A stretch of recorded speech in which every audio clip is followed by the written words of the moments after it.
हमने एक linear charge मानना है, एक लाइन चार्ज लेके चलना है सीधा, जिसके ऊपर मैं मान के चलता हूँ मेरे पास जो चार्ज डिस्ट्रीब्यूटेड है वो प्लस चार्ज डिस्ट्रीब्यूटेड है दोनों साइड के अंदर, ठीक है, ये दिख रही है आपको दोनों लाइंस के अंदर।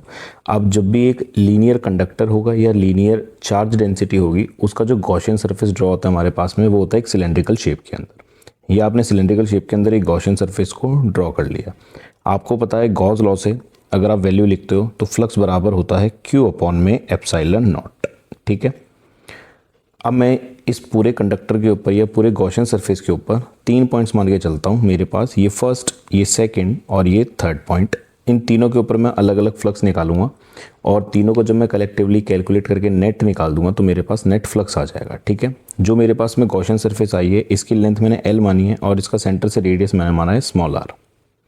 पहले सरफेस के अंदर आपको पता है इलेक्ट्रिक फील्ड जब भी एक पैरेलल कंडक्टिंग वायर से निकलती है वो हमेशा दोनों तरफ निकलती है, यानी इलेक्ट्रिक फील्ड ऐसे निकल रही होंगी दोनों साइड्स के अंदर। तो फर्स्ट पॉइंट के ऊपर अगर जो मैंने माना था उसमें देखो इलेक्ट्रिक फील्ड आगे की तरफ है और एरिया वेक्टर आपको पता है सरफेस के हमेशा होता है परपेंडिकुलर, तो ये जा रहा है ऊपर की तरफ, तो दोनों के बीच का जो एंगल बनेगा ये बनेगा 90 डिग्री। सेकेंड, इस वाले पॉइंट के ऊपर अगर आप देखोगे तो इलेक्ट्रिक फील्ड और जो अपने पास एरिया वेक्टर है वो दोनों ही सेम डायरेक्शन के अंदर आएंगे। तीसरे के ऊपर देखोगे तो इलेक्ट्रिक फील्ड तो सीधी निकल रही है बट एरिया वेक्टर नीचे की तरफ आ रखा है, ds वेक्टर, ये हमेशा कैसा होता है एरिया के परपेंडिकुलर, ठीक है।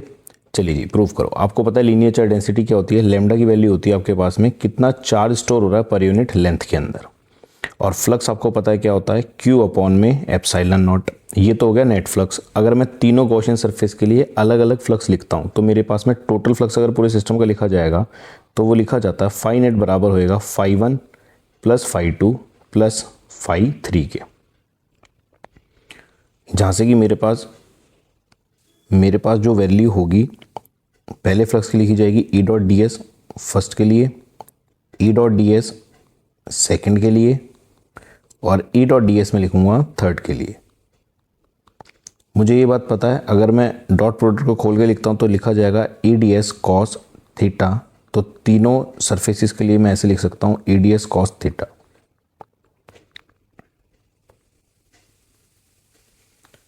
ये फर्स्ट सरफेस, ये सेकंड सरफेस और ये थर्ड सरफेस।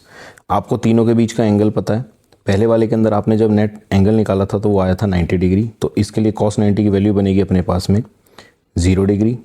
दूसरे वाले के अंदर एंगल आया था 0 डिग्री, तो इसकी वैल्यू तो 0 बनेगी, इसकी बनेगी 0 डिग्री, और तीसरे वाले की बनी थी 90 डिग्री तो इसकी वैल्यू बनेगी अपने पास 0, और इधर आता अपने पास में फाई नेट।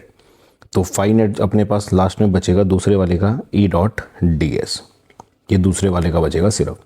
और आपको पता है जब इसका एरिया निकालोगे पूरे का नेट एरिया तो अपने पास में निकल कर आएगा 2 पाई r इंटू एल।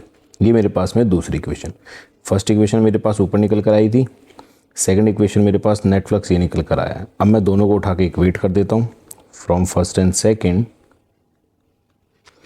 तो मेरे पास इलेक्ट्रिक फील्ड वैल्यू 2 पाई आर एल बराबर हो जाएगा Q अपॉन एप्सिलॉन नॉट।